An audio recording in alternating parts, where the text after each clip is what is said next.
महाभारत की कहानी भक्त ध्रुव की कथा। आइए साथियों, आज आपको सुनाते हैं भक्त ध्रुव की कथा। तो चलिए साथियों, सुनते हैं कहानी। इससे पहले आप वीडियो में खोलने से पहले हमारे चैनल को सब्सक्राइब करके वीडियो को लाइक कर दीजिएगा। चलिए साथियों, एक बार की बात है, राजा उत्तानपाद थे और उनकी दो रानियां थी। एक रानी का नाम सुनीता और दूसरी का नाम सुरुचि था।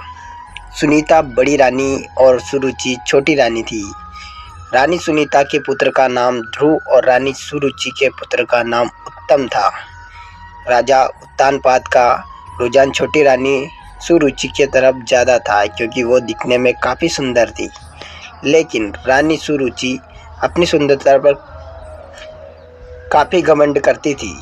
वहीं बड़ी रानी सुनीता का स्वभाव सुरुचि से बिल्कुल अलग था। रानी सुनीति काफ़ी शांत और समझदार स्वभाव की थी। राजा का सुरुचि की तरफ अधिक प्रेम देखते हुए रानी सुनीति दुखी रहती थी, इसलिए वह अपना ज़्यादा से ज़्यादा वक्त भगवान की पूजा अर्चना करते हुए बिताती थी। एक दिन सुनीति के पुत्र ध्रुव अचानक अपने पिता राजा उत्तानपाद के गोद में जाकर बैठ गए। वह अपने पिता के गोद में बैठकर खेल ही रहे थे कि वहां छोटी रानी सुरुचि पहुंच गई। राजा के गोद में ध्रुव को बैठे देखकर रानी सुरुचि को गुस्सा आ गया। रानी ने ध्रुव को राजा के गोद से नीचे उतारते हुए कहा, तुम राजा के गोद में नहीं बैठ सकते हो। राजा की गोद और सिंहासन पर सिर्फ मेरे पुत्र उत्तम का अधिकार है। यह सुनकर ध्रुव को बहुत बुरा लगा। वह ध्रुव वहां से रोते हुए अपनी माँ के पास चला गया। ध्रुव को रोता देख माँ काफ़ी चिंतित हो गई और ध्रुव से अपने रोने का कारण पूछा। ध्रुव ने रोते हुए सारी बात बताई। ध्रुव की बात सुनकर माँ के आंखों में भी आंसू आ गए। ध्रुव को चुप कराते हुए सुनीति ने कहा, भगवान की आराधना से बहुत शक्ति है। अगर बस सच्चे मन से आराधना की जाए तो भगवान से तुम्हें पिता की गोद और सिंहासन दोनों मिल सकते हैं। माँ की बात सुनकर ध्रुव ने निर्णय कर लिया कि वह सच्चे मन से भगवान की आराधना करेगा।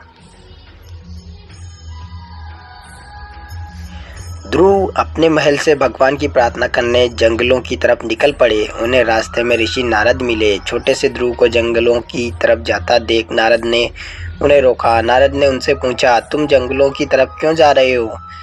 ध्रुव ने उन्हें बताया कि वह भगवान का ध्यान करने जा रहे हैं। ध्रुव की बात सुनकर नारद ने उन्हें समझाकर राजमहल वापस भेजने की कोशिश की, लेकिन ध्रुव ने उनकी एक न सुनी। ध्रुव के निर्णय का कारण नारद ने ध्रुव को ओम नमो भगवते वासुदेवाय मंत्र का जाप करने को कहा। इसके बाद ध्रुव जंगल में जाकर इस मंत्र का जाप करने लगे। उधर नारद ने महाराज उत्तानपाद को ध्रुव के बारे में बताया। छोटे बेटे के बारे में सुनकर महाराज का मन चिंतित हो गया। वह ध्रुव को वापस लाना चाहते थे, लेकिन नारद ने कहा, ध्रुव प्रार्थना में डूब गया है और अब वह वापस नहीं आएगा। उधर ध्रुव कठोर तपस्या में लगे रहे। कई दिन और महीने गुजर गए, लेकिन ध्रुव प्रार्थना करते रहे। इस बीच ध्रुव की भक्ति से प्रसन्न होकर भगवान हरि ध्रुव के सामने प्रकट हुए। भगवान हरि ने ध्रुव को वरदान देते हुए कहा, तुम्हारी तपस्या से हम बहुत प्रसन्न हैं।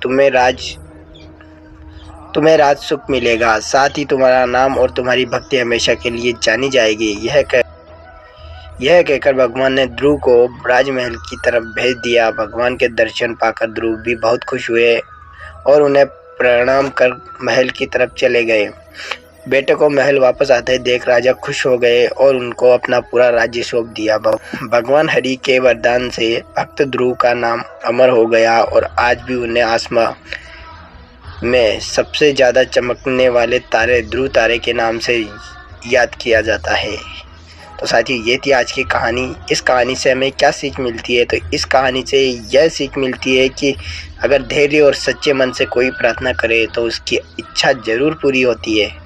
तो साथियों, ये थी आज की कहानी। आई होप आपको पसंद आएगी। पसंद आए तो हमारे चैनल को सब्सक्राइब कर वीडियो को लाइक कर दीजिएगा। चलिए साथियों, मिलते हैं किसी नई कहानी के साथ, नए टॉपिक के साथ। तब तक के लिए धन्यवाद।